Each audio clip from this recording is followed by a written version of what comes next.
With the Crusades and the plague behind Europe and all of the changes that came with them, we now enter a time period of revolutionary change called the early modern period, also called the Age of Revolutions. It's about 300 years in which changes multiply in Europe and compound and build off of each other that then go on to change the world. So it begins in 1492, roughly, when Columbus arrives in the Americas thinking that he has arrived in India. And it follows through roughly 1789 with the French Revolution, although there are a few revolutions that come after that, and periodization is always a little fuzzy on the dates. But that's roughly the time period we're looking at. The main concept of this unit is revolutionary change. And there are different kinds of revolutions that historians can keep track of, and we're going to see several of them in this unit. So we're going to start off the unit by building a glossary. Revolutionary means bringing major, potentially irreversible change. There are different kinds of things that can be revolutionary. So you can have intellectual revolutions, which are dramatic changes in the way society thinks about the world and their place in it. Changes in ideas. Those are intellectual revolutions. You have political revolutions, which involve a dramatic change in the form of government, often following some sort of violence. There are social revolutions, which involve a dramatic change in the social hierarchy or in the way that society is composed. And in the next unit, we're going to see different kinds of revolutions that follow from these when we start to study the Industrial Revolution. So economic revolutions, dramatic changes in the way that resources or money are made or distributed in society. And the closely related concept of a technological revolution, which are big changes due to an invention or an innovation. So go ahead and pause the slide here, the video here, and make yourself a glossary in your notes. The time period we're looking at, the early modern period, is listed on the right of this slide. And so just kind of as a recap of history so far, we've seen the classical period involving ancient Greece, the Roman Empire, the Han Dynasty, the Gupta Empire in India. This is when empires really take shape and solidify, and major world philosophies like rationalism and Confucianism and universalizing religions like Christianity and Buddhism form and began to spread. During this time period, Europe was in what you might call a golden age, or several. Ancient Greece and ancient Rome were considered the heights of Western civilization. And so when the Roman Empire fell and Europe entered the post-classical period that followed, with feudal Europe and the Dark Ages, and the Catholic Church being super strong and kings being super weak, and the Inquisition and all of that, European history can be seen as kind of entering a period of bad times. That's why it's called the Middle Ages sometimes. Following the post-classical period, we have the early modern period, which we're about to start studying. During this time, the age of exploration begins, the Renaissance in Europe begins, European states conquer different parts of the New World, which is what we're calling Americas then. And then there are a number of changes in the way that people think that end up changing the world further, pushing us into the modern world. In the scientific revolution, modern science is discovered, the scientific method is articulated, and people find a reliable way of testing reality and finding truth completely separate from what the church is saying. Following that, we have the Enlightenment, when people rethink the purpose of government following these rational modes of thinking promoted by the scientific revolution. So instead of just believing that the king is put on earth to rule by God, philosophers start looking for a more rational basis for government. Like, what is government actually for? What does it owe its people? Following the Enlightenment, and as a result of the Enlightenment, we start to get political revolutions, beginning in America and France, where human rights begin to be articulated in founding documents of government. and then spreading to Haiti and Latin American movements of independence. During this time, we have huge changes in how governments viewed their authority, how religion intersects with politics and individuality, and how Europeans thought about and interact with the rest of the world. This presents kind of a puzzle because during this time period, Europe becomes a strong world power. When we last left Europe, however, in history in the Middle Ages, it was slowly crawling out of the Dark Age and transitioning away from the feudal system.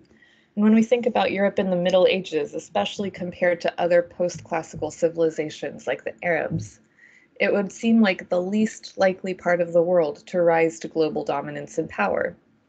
And yet, beginning in 1492, when Christopher Columbus landed in the Americas in the New World, much of world history is often told as the story of Europe dominating the rest of the world and the effects of that domination. So our question is, how did this happen? If you look at the map on the slide, you'll see countries in the world that have at some point been under European control. You'll see that it's almost the entire world, almost. So how?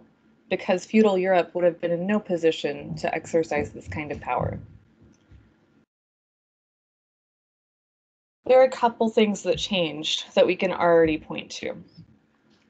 In the Middle Ages, so before the time period we're talking about, we've seen that life was roughly, for most people in Europe, short, hard, and bleak. There was no hope of social mobility, so you couldn't move up in class or make a better life for yourself, because the economy was based on land instead of money.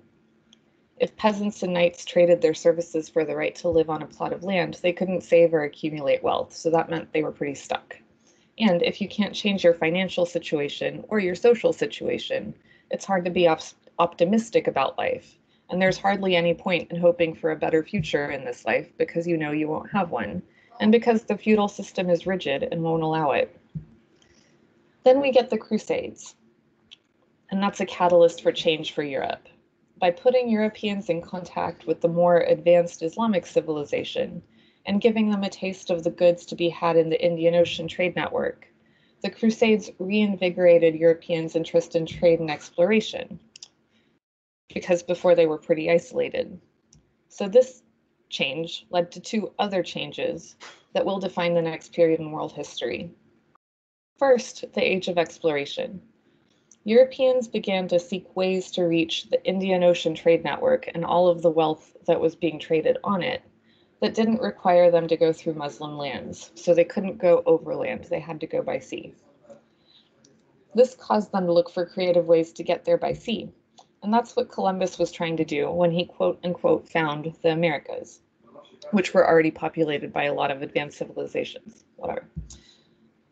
The economic recovery of Europe and the rise of towns and cities provided the economic preconditions for the Renaissance to take place in turn. So as Europe began trading more and its economy became better, not only did they start to want to explore by the ocean, not only were they more able to, but there began to be surplus funds to use to fund specialization and art and discovery in a time period called the Renaissance, which was really a flowering of art and the beginnings of science, and when Europe rediscovered a lot of the classical wisdom from Rome and Greece that it had forgotten during the Middle Ages. This leads me to effect number 2. Social mobility means that people can now focus on improving their lives in this life. They don't have to wait to die to go to heaven for hope of better life. So this leads to an increase in long-distance trade in general, which requires the use of money instead of trading services for land. As soon as exchanging money for services enters the picture, social mobility does too. So people can begin to move up in society once you break free from the system where the whole economy is tied to the land. People can start to dream finally, and they did. This economic change goes a long way to explaining the flowering of culture, thought, and science in the Renaissance. And then there was an invention that made all the difference in the world, and it was called the printing press. The printing press provided a vehicle for Renaissance ideas to spread quickly and accurately, and that permitted it to have a huge impact on the course of human history. Remember, before, monks copied books by hand and mostly for the church. But now if you have a machine that can copy books, you can spread ideas way faster without them being controlled by the church, which leads to revolutionary change.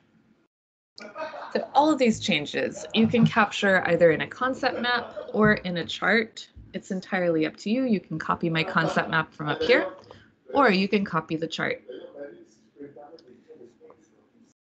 So to recap, we have the Age of Exploration and the invention of the printing press. The Age of Exploration brings money, and the printing press makes it possible to spread ideas. And both of these things lead to the reflowering of culture and thought in the Renaissance.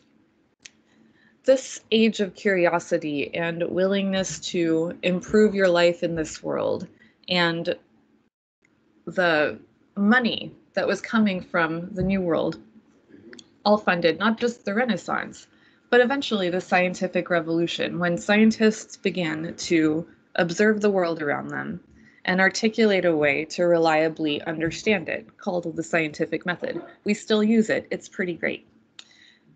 This, in turn, leads to more rational thought in Europe and more skepticism of traditional ways of doing things.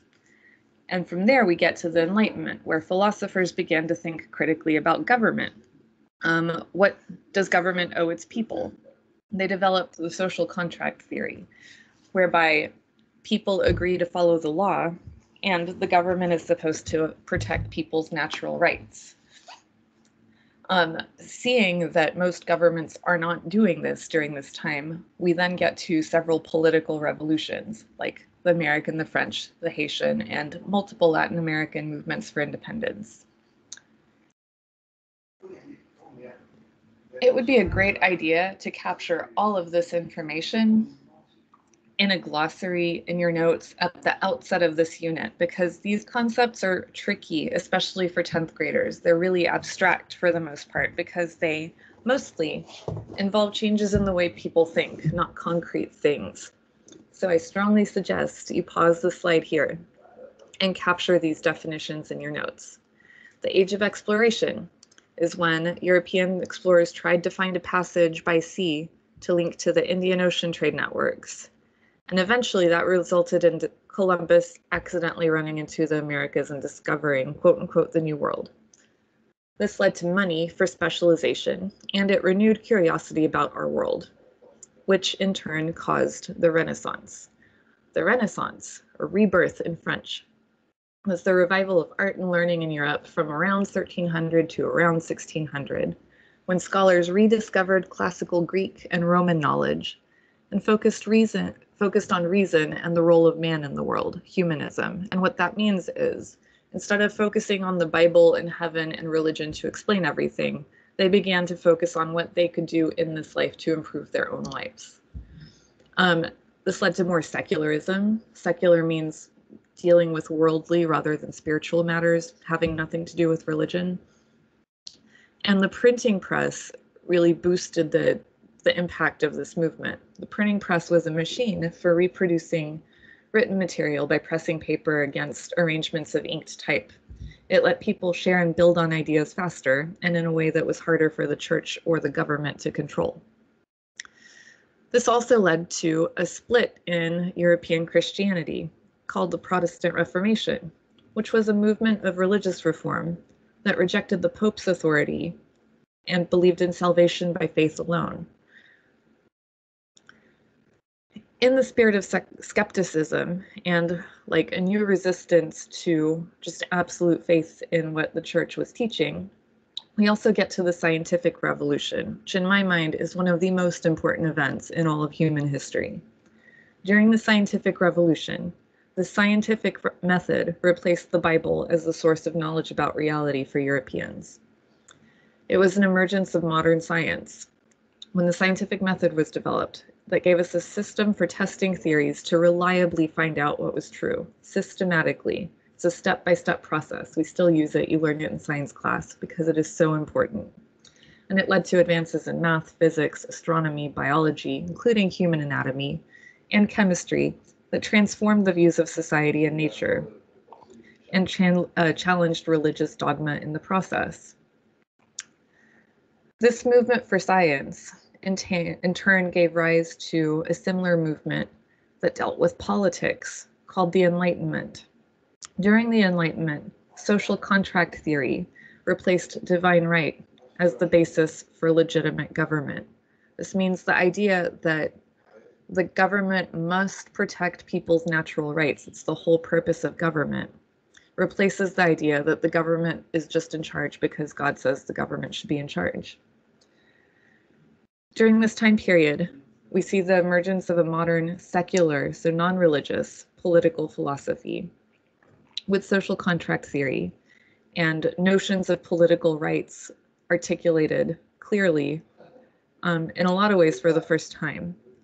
During this time, philosophers used the scientific method to rethink society and government, questioning established tradition. Go ahead and pause the slide and summarize these definitions in your notes. Effects of all of this were actual political revolutions, violent revolutions against an established government, inspired by the Enlightenment, but also by material concerns too. First came the American Revolution, which was both a political revolution and a war of independence, in which a colony of England, a constitutional monarchy, became an independent republic based on Enlightenment ideals. Revolutionary. We live in it. It's kind of a big deal. American colonists gained independence from England and founded this republic in the New World, resulting in radical changes to the political structure of America, but critically, very few changes to its social hierarchy. In other words, the government changed, but white men were still at the top of the social hierarchy. Women didn't count for anything, slaves didn't count for anything, Native Americans didn't either, and even poor white men, if they didn't own land, didn't really have rights. But the ideals articulated in the Declaration of Independence would light the way for a more progressive future over time. Next came the French Revolution, which was a political and social revolution in which an absolute monarchy was replaced with a republic, with radical changes to the social hierarchy. French Revolution is complicated, and I love getting into it, so we will. But for the moment, that's really all you need in your notes. These two revolutions were huge deals worldwide because they both resulted in declaration of rights of man, universal rights, the idea that everyone, everywhere, no matter who rules you, is born with a certain set of rights. And they in turn inspired revolutions throughout the world. First in Haiti, which is often described as the largest and most successful slave rebellion in history, and all over Latin America in moves for independence from Spain. Importantly, all of these events didn't just happen like in a day or even in a year. These are all processes that play out over time and overlap with one another. So it's actually not the worst idea in the world if you're currently in my class to get a screenshot of this timeline, because here's where it can get a little bit confusing. When we talk about the scientific revolution, we're talking about a few hundred years of history, not just one or two. Same with the Enlightenment. And even events that you might think of as being more definite in time, like the American and French revolutions, actually played out over decades. If you're currently in my class, we're going to watch a documentary. And in this documentary, you guys are going to decide what you think caused the most change at the outset for Europe, what you think let all of these processes begin. Do you think it was gold or changes in the economy? Do you think it was the introduction of gunpowder and force that changed things for Europe? Or do you think it was Gutenberg? Do you think it was the printing press and the resulting spread of knowledge that allowed all of these things to happen? So as you're watching the documentary, I would love it for you guys to take notes on each of those three things. If you missed this part of class, or if you'd like a look at how these changes can grow complicated, please don't try to write all of this in your notes. But it might be worth pausing the slide here and having a look at how Changes often overlap, and causation is a complicated process in history. There's no one thing that causes a really complicated change. Often, several causes combine to lead to revolutionary change. So on this slide, I've got color-coded changes in power, economy, technology, and ideas. And you can kind of trace how one thing leads to another, and not at all in a linear way, but in a way that gets us away from the Middle Ages with its dependence on the church and authority figures, and to an early, maybe, modern world.